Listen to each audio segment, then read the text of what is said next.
A unos días de que concluya esta legislatura, permítanme insistir en los graves errores de forma y de fondo que otra vez se está realizando. De forma porque parece que se nos olvidó que el debate de este día es resultado de haberse pospuesto por un error humano de la comisión responsable, que lo único que mostró es que no tenía desafortunadamente el profesionalismo que debe de exigirse a todas y todos los legisladores. Y de fondo, compañeras y compañeros legisladores, me referiré a tres de ellas. Primero, a la renuncia del Poder Legislativo a su función de pesos y contrapesos de la democracia.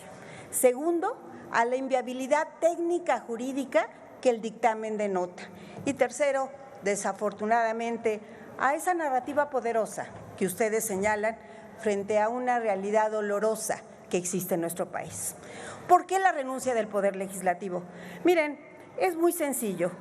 Desafortunadamente, la mayoría oficialista decidió precisamente convertirse en la oficialidad de partes del Ejecutivo Federal, o bien en ser voceros y defensores a ultranza del presidente. En muchas de las ocasiones, como es este caso, presentar mecanismos de simulación, presentando por la puerta de atrás en una reforma legal lo que una reforma constitucional, por supuesto, que no iba a pasar. Para muestras, un botón. Hasta este momento se han presentado más de 7,600 iniciativas. De esas, solamente se han aprobado 837, apenas el 11% de nuestro trabajo legislativo. ¿Y qué creen? De las iniciativas del presidente, de esas se han aprobado un poco más del 50%. Iniciativas, por supuesto, que cuando no se dio en el caso constitucional por su inviabilidad, siempre se acudió, insisto, a presentar reforma legal por la puerta de atrás. En este balance legislativo, todavía más. Las que se aprobaron de las y los diputados, pocas realmente tuvieron impacto en los ciudadanos.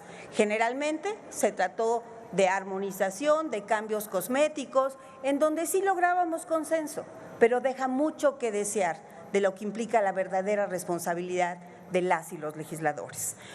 Y me refiero a ello porque, en mi caso, precisamente presenté el 5 de diciembre una reforma en esta materia, porque ya en el verano del año pasado, en una reunión de las entidades financieras, ya se avisoraba precisamente esta intención de apoderarse de los recursos de los ahorradores. Se señalaba entonces que había la iniciativa del Seguro Social que estaba solicitando su administración de estas cuentas, entre comillas, inactivas. Y miren que esto se podría remediar, y esos gobiernos neoliberales a los que ustedes han hecho referencia a lo largo de estos 3 años, ellos sí hicieron, por ejemplo, en el 2017, un programa específico para informar a los ahorradores de las cuentas que existían. Y eso permitió que 3.2 millones de adultos mayores recuperaran los recursos acumulados de las AFORES, productos de su vida laboral. Finalmente, estamos en un dictamen en donde debo enfatizar, por supuesto que en el grupo parlamentario del PRI siempre estaremos a favor de una pensión digna. De lo que no estaremos es a favor de la simulación. Primero, porque sí se trata de una confiscación de fondos. Segundo, porque, reitero, hay una inviabilidad técnico-jurídica. Tercero, porque el espíritu, al final del día, parecería más de destrucción del gobierno sobre los fondos y los programas que de construcción, mucho menos de transformación. Ejemplos hay muchos, no me referiré ni ampliaré en ellos. El FONDEN, el Fondo de Gastos Catastróficos, bueno, hasta los relativos a ciencia y tecnología. ¿Por qué la inviabilidad técnica? De entrada, no se define un procedimiento claro de cómo van a notificar, entre comillas, a esas cuentas inactivas. Supuestos hay muchos, desde el caso del trabajador que hoy no está en activo, pero que aspira a poder cotizar completo, hasta el caso de las viudas o familiares que simplemente ignoran que existen cuentas al respecto. Segundo, porque se está excluyendo al 90% de los trabajadores. Desafortunadamente, y se ha señalado, CONSAR e Infonavit ya han señalado que no serán más de 8,400 trabajadores los que puedan beneficiarse con esta reforma.